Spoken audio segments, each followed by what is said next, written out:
third level student accommodation, right? And it's reckoned at the moment that we're short about 25 to 30,000 beds at the moment, which means students are forced then to go out and compete with workers and families in the private sector and are paying extremely high rents. And in fact, the rents in some of the student accommodation are actually becoming very high.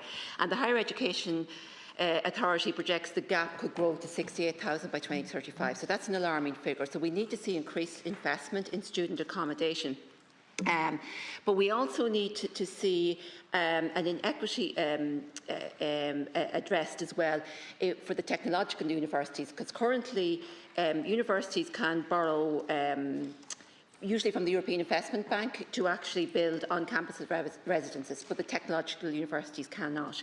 Now, there was a Technological Universities Act in 2019, it was passed then, and it foresaw a borrowing mechanism, but that still hasn't been put in place. And I know the government said in 2021 that they would implement that, but there's still no mechanism in place. So, Minister, maybe that is something that could be addressed so that we can see student accommodation being built.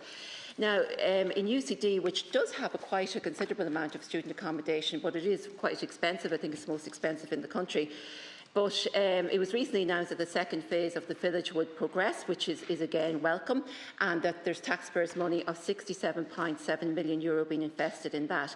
However, I'm hugely concerned about the cost of this accommodation. It's been built on university land, so it's not the land that's costing money, but they reckon it's approaching 250,000 per bedroom. Now, that's extraordinary, and that needs to be addressed, because this is taxpayers' money, and will it mean that cost then will be put onto the students, so they'll have to pay a higher level of rent?